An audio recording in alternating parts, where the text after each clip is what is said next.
welcome to this next edition of anesthesia training, where I will be discussing intubation, airway management, and airway access for the difficult airway.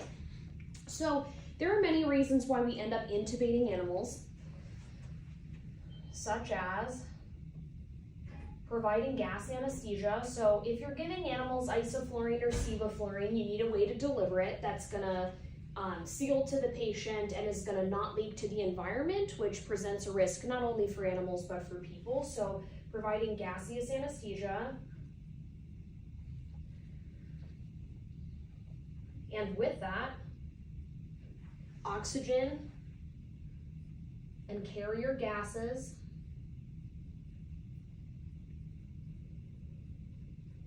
When I say carrier gases, I'm mostly talking about things like nitrous oxide, if you've ever used that before. Sometimes we'll use helium mixtures, but in order to deliver all these things, we need a way to get it into the trachea, into the lungs, and then from there, it's gonna cross from the lungs into the arterial blood, which will go up to the brain and make your animal fall asleep. So we do this to give gas, to give oxygen, to give other types of gases, to secure the airway,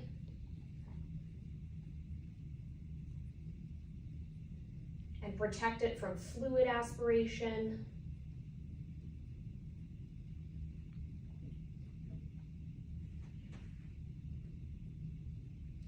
So for a very long time, when endotracheal tubes were first invented, a lot of them did not actually have a way to seal them to make them leak-proof. But one of the problems of that was that patients were aspirating things like saliva, regurgitation material. And one of the nice benefits about intubating a patient is not only can you keep them on gas and give them oxygen, but you can also seal the trachea and just protect it from any kind of gunk to get down there, okay? So these are the main reasons why we end up intubating animals in clinical practice. We're anesthetizing them or giving them oxygen, and we need some way to protect the airway and seal it. So before I talk about intubation, I want to give kind of a preface about oxygen therapy, because this is something that's very integral to intubation in animals. So, oxygen therapy.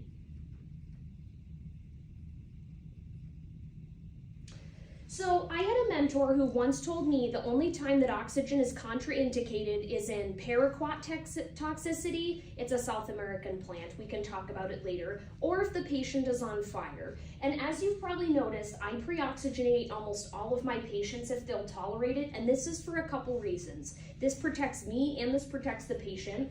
So I like to pre-oxygenate because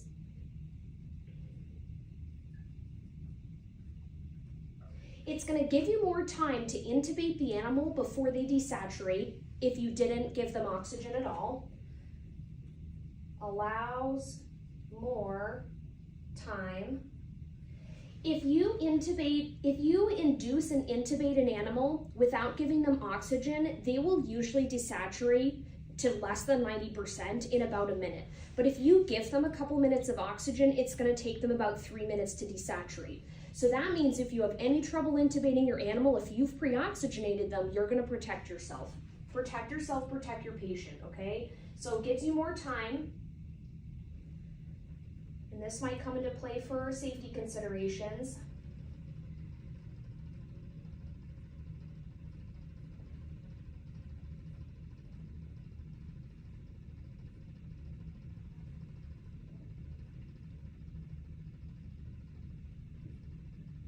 And here's the other reason, or other reasons, that pre-oxygenation is important to me.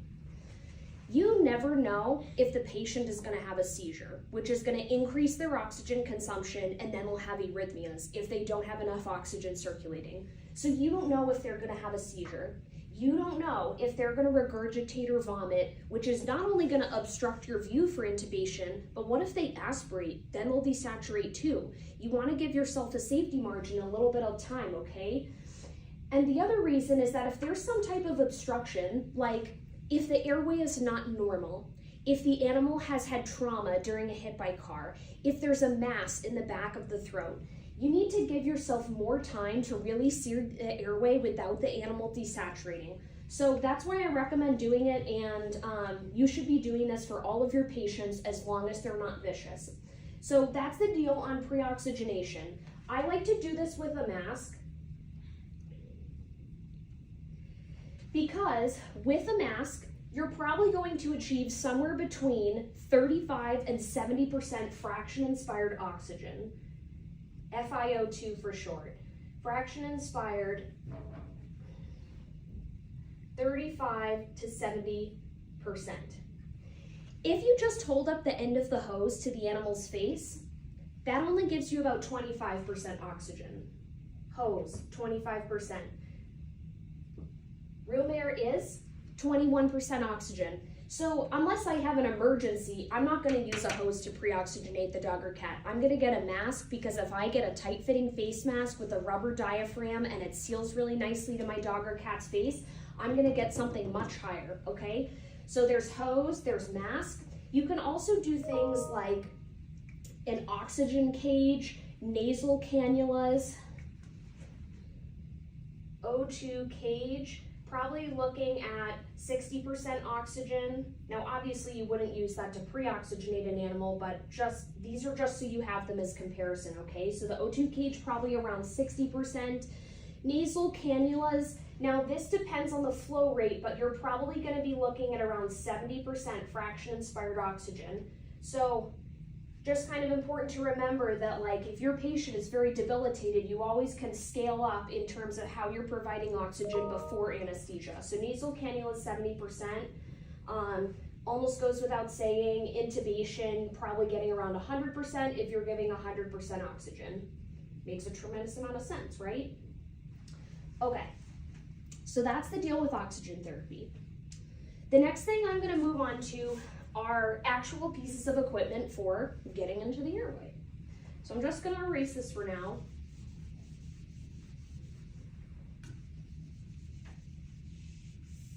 We'll just kind of keep it up there in the back of our minds. Okay, so what do we do to intubate animals? So there's a couple pieces of equipment that I use on a daily basis.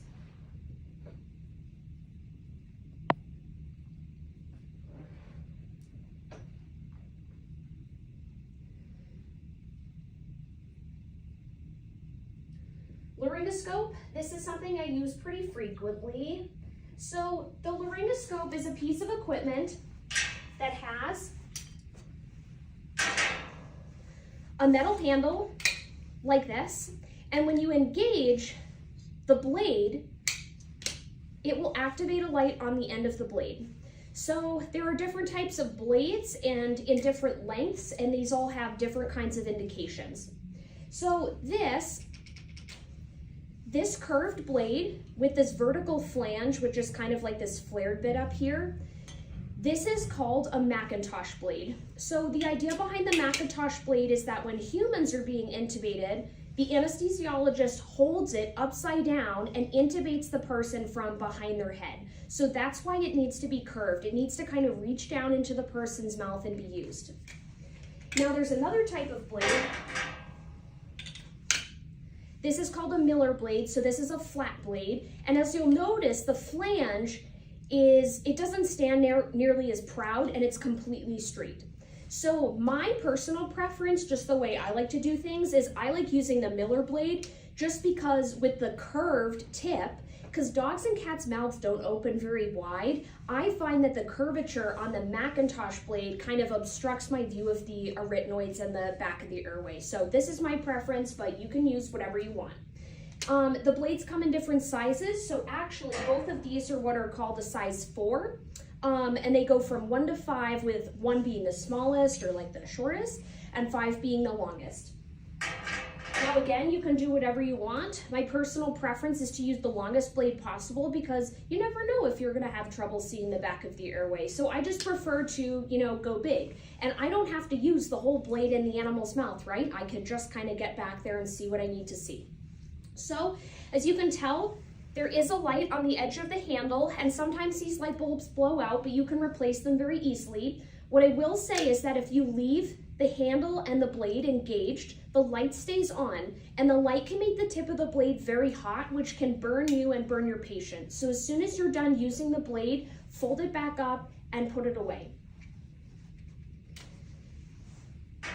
When you're using the laryngoscope, it is absolutely okay to touch the arytenoids or the epiglottis with the scope if you need to see something. Try to be incredibly gentle because, like I said, the light can get really hot. And the other thing is that you wouldn't want to cause mucosal damage by just kind of bumping into it. So that's a laryngoscope. You don't have to intubate that with that, but it's really helpful. Macintosh, curved. Miller, straight. Shut off when not using. Hot. Okay, so that's the deal about laryngoscopes, and now we can talk about endotracheal tubes. So there are many, many different types, but I'm going to talk about the most common ones that we use in clinical practice. So this is an endotracheal tube that most people would see on a daily basis. It's made of polyvinyl chloride, which is a synthetic material. And the end of the tube has a very thin, inflatable polyurethane cuff. It is attached via a one-way valve to something called the pilot line, which is a very thin piece of tubing, and the pilot balloon. So this is how the tube is inflated. So if you just twist a syringe on the end and inflate it, it's a one-way valve, so it's going to stay inflated. And if you attach the syringe and you leave the end of the syringe open, you will actually deflate it. So if you're ever in an emergency situation, like your patient is waking up quickly and you don't have time to get air out of the cuff, all you have to do to deflate this is engage this into the pilot balloon, and then you can pull it out, because as soon as there's pressure on this from the animal, this is going to deflate. The other option is, if your patient is waking up quickly and you don't have time to deflate and they're biting the tube, rip off the pilot balloon, because if it rips off, it's going to deflate and you'll never be able to seal it again. So that's a useful tip if you ever need that. So that is the polyvinyl chloride tube. This type of tube with this kind of like billowy cuff, two endotracheal tube types. High volume, low pressure cuff.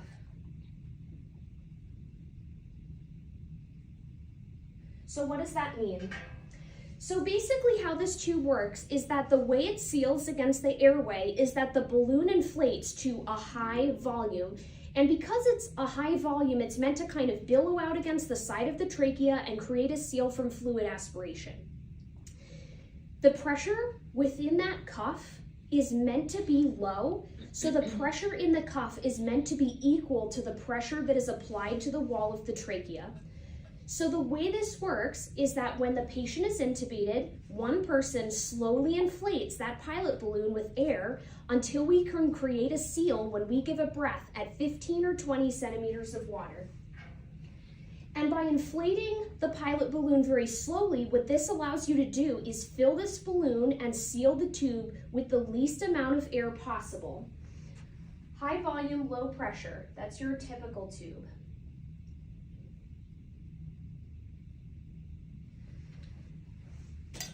So once I have my patient intubated, I do a leak check by asking someone to slowly inflate while I give a breath to 15 or 20 centimeters of water.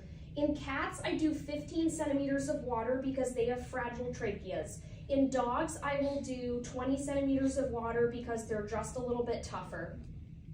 Now remember that when you give them a positive pressure breath like that, you're not only transmitting pressure here, but you're also doing it to the chest wall, okay? So if you have an animal with chest trauma, I only do 12 centimeters of water just to prevent lung trauma any more than it is physically possible. So lung trauma, 12, cats, 15 centimeter water seal is okay. Dogs, I like to do 20. So the idea is that you give it some air until it seals. It is not acceptable to use huge syringes to leak check dogs and cats because that means you can put a ton of air in the cuff and make the trachea enormous. The average cat tube only needs 1.4 or 1.6 mils of air. If you use a 30 mil syringe, you have absolutely no way of telling how many mils of air are going in there. And if you can easily put 10 mils of air in a cat tube. First of all, the cat's trachea is so small, so 10 mils is just, you know, kind of an unnatural shape for the cat, could cause tracheitis or some kind of coughing later. The other thing is that you can cause mucosal injury to the trachea, also not good. The other thing you can do is rupture the trachea. So use a small syringe to leak check dogs and cats. For cats, I would recommend using no more than a 5 mil leak syringe. And for dogs, most dogs, I think it's acceptable to use like a 12 mil syringe.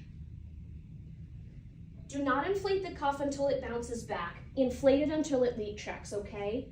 Okay, so that's high volume, low pressure tubes, and we also have high pressure, low volume tubes. Low volume.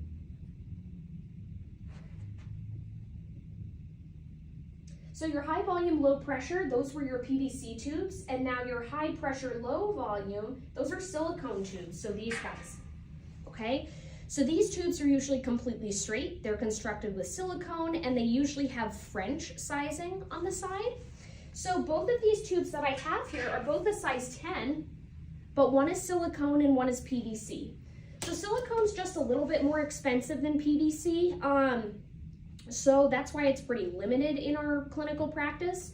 So the way this cuff works is that this is high pressure, low volume. So the way a silicone tube works is that it's designed to provide a seal at a higher pressure. So the pressure inside of the cuff is usually higher than the wall pressure immediately surrounding the cuff. So the pressure that's on the tracheal wall.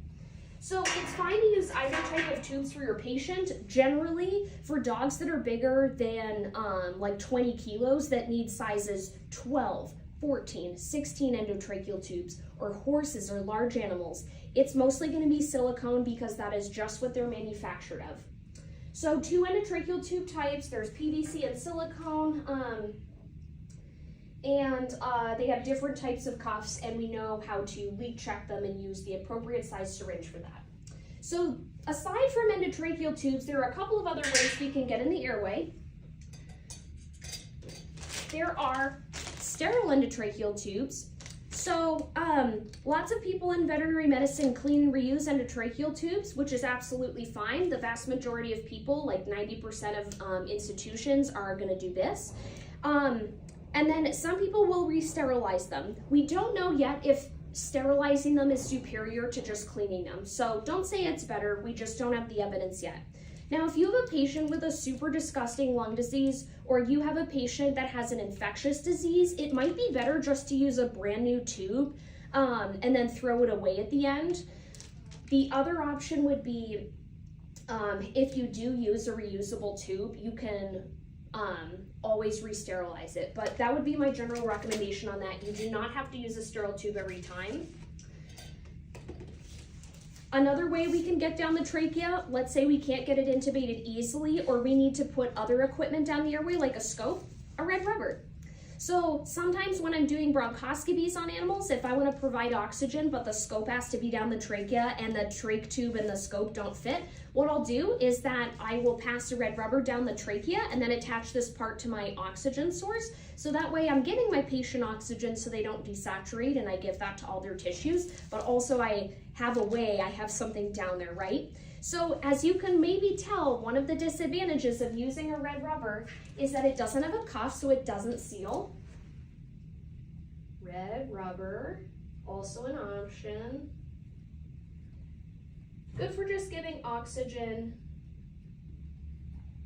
especially with bronchoscopy, but cannot seal.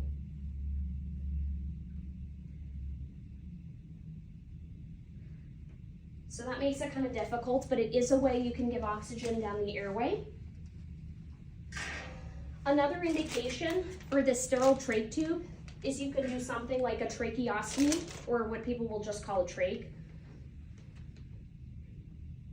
Trach, quotation marks, or tracheostomy. I will discuss that in just a couple minutes. So endotracheal tubes, we have red rubbers, we have tracheostomy. We can also intubate animals through the nose, so nasotracheal intubation.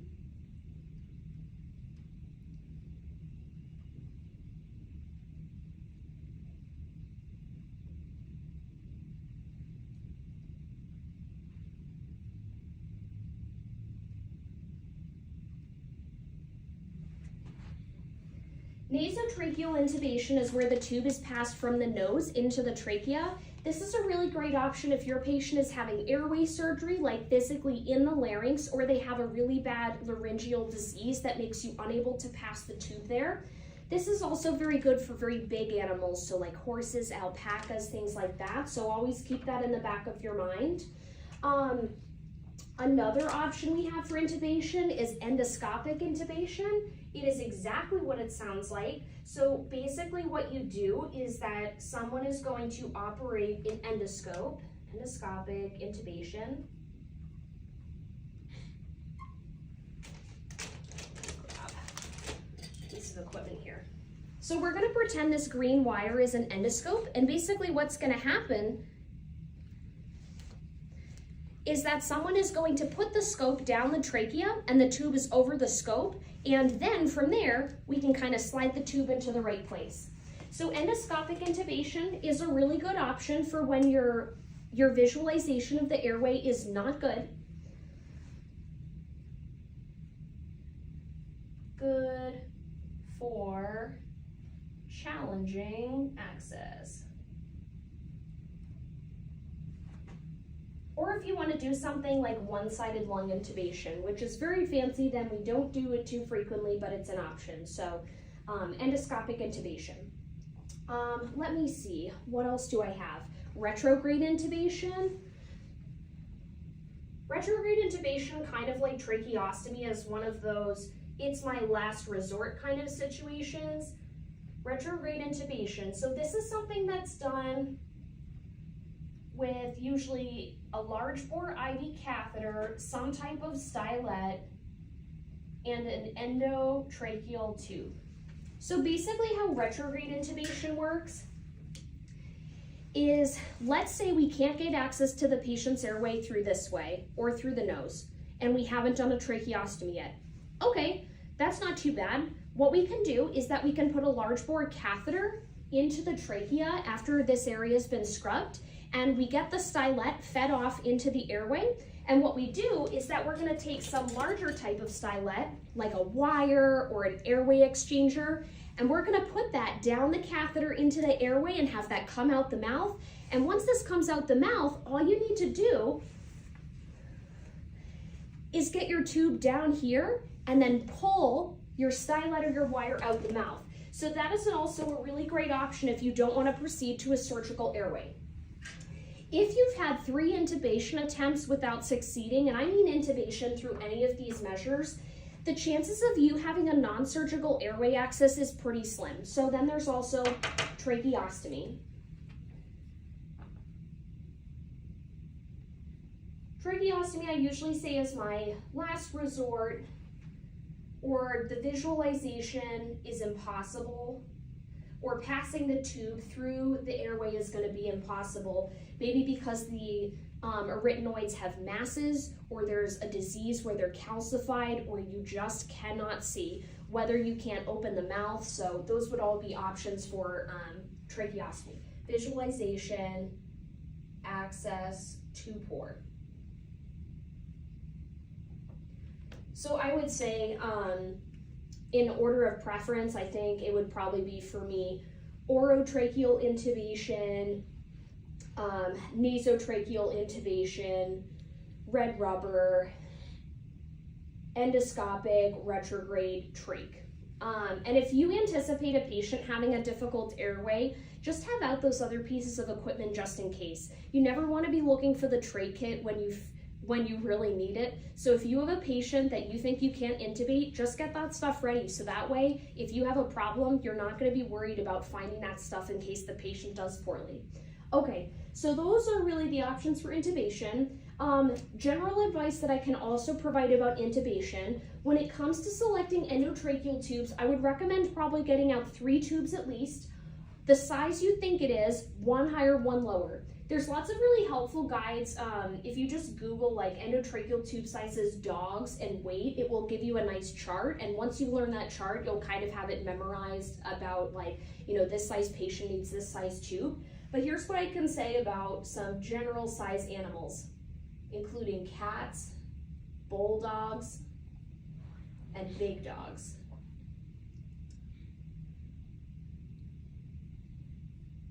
Big dogs.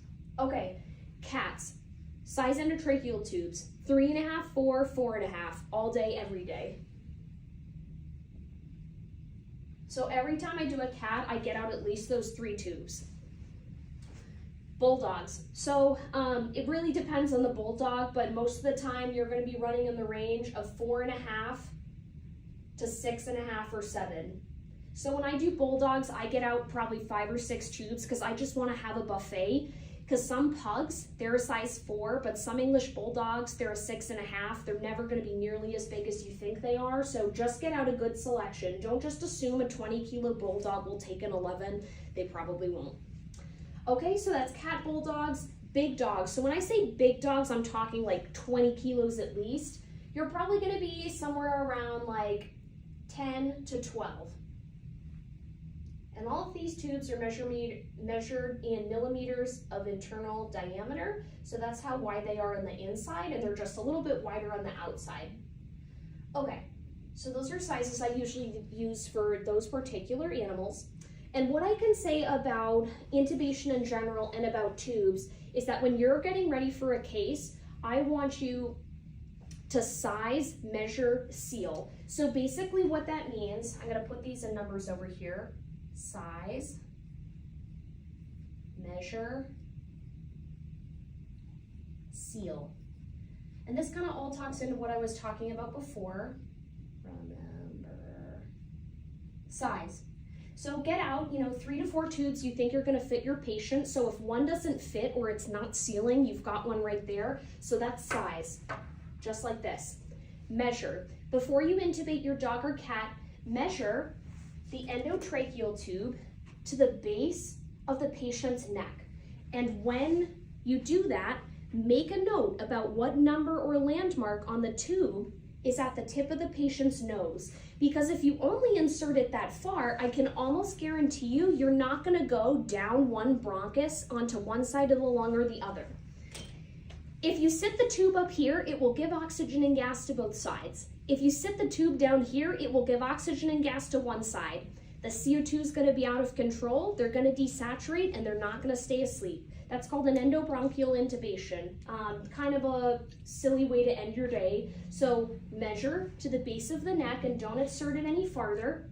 Now in some dogs and cats that are really small and the trach tube is coming really far out the mouth, you might just need to cut the end off so that way it doesn't hang around and create dead space or act as a way to get caught. So if you have something that's really hanging out, just remember to cut that back and put the connector back on. Size, measure, seal. So after you've tied in your endotracheal tube, then it's time to do your leak check. So one person slowly inflates the cuff and the other person is gonna give a breath by closing the pop-off valve or the cheater valve and inflating to 15 or 20 centimeters of water. As soon as you get the seal at 15 or 20, you stop inflating the cuff. And this prevents you from adding too much air and causing pressure damage to your trachea. Size, measure, seal. Just the last couple of things about trach tubes in general. So when you inflate them, sometimes tubes will inflate really symmetrically. If you have one that is very eccentrically inflating, that can cause uneven distribution of pressure, and I would probably take that tube out of commission and throw it away. So rip off the pilot balloon, throw it in the garbage. And the other thing is that if it's not holding a seal, like if you try to use it on a patient and it just can't hold a breath no matter how much air you put in it, it also needs to go out of commission. One more piece of airway equipment I want to talk about other than trach tubes, red rubbers, and catheters are stylets or airway exchangers. So stylets come in a variety of different types of material. This green one is wire. So the stylet is usually a flexible but pretty firm wire, and then the end of it has some type of connector that you hold on to. So the idea behind a stylet is that if your patient's airway is hard to see, or you're having trouble just getting the tube to guide into the right place, I really like to put the tube over the stylet like this. And then once I use the stylet to guide it into the airway, and then I thread the tube off. So this one is made out of wire. It's pretty firm. So there is always the risk that you cause them tracheal damage, which is why I don't use wire stylets in cats. You can do that if you want to, but I would not recommend it. I don't think it's safe. There are stylets that are made of soft material, and they are called Cook Airway Exchangers. Now the cool thing about Cook Airway Exchangers is that it's shaped like a stylet, but it's very thin and flexible, and it has holes on the end and a connector so you can attach it to oxygen, which is really cool, because what that means is that you can use it not only to guide your endotracheal tube, but let's say you get in a jam and you can't intubate your dog or cat, the airway exchanger is just gonna sit there and provide oxygen. These are very cheap. They're probably less than $10. A Cook Airway Exchanger is around $150. So if you ever get your hands on them, they're extremely helpful for clinical practice. Okay, let's see if I have anything else to say about this. Okay, so we talked about reasons why we intubate animals. We talked a little bit about oxygen therapy and why it's important to try to use an oxygen mask and not just flow by. We talked about different types of laryngoscopes. So Miller is used a lot in veterinary practice, but we can also use Macintosh because they were both originally designed for people, right? And we're gonna shut off the blade and disconnect it when we're not using it so it doesn't get too hot. And it's okay to touch the arytenoids with the scope, just be really gentle. We have two different types of trach tube cuffs, and this depends on the material of the tube. And we always leak check tubes once we intubate animals, and we leak check cats to 15 and dogs to 20. And we only put as much air as is required. We're never gonna put as much air as a syringe takes, and we're always gonna go slowly when we do that. If we can't use an endotracheal tube to get our patient intubated, we can put a red rubber down there. We could intubate the nose and then thread the tube down into the trachea. We could take an endoscope and put a tube over it and then slide it in. We could use an IV catheter to thread a stylet and then thread a tube into the animal, retrograde, or we can do a tracheostomy. And if we anticipate needing any types of these things for a difficult airway, we're always gonna get out that equipment beforehand so that we're prepared. And then these are just some general size guidelines. Cat, brachycephalic, big dog, and just remember size measure seal when it comes to your endotracheal tubes. I think I'm done, Mandy. Okay.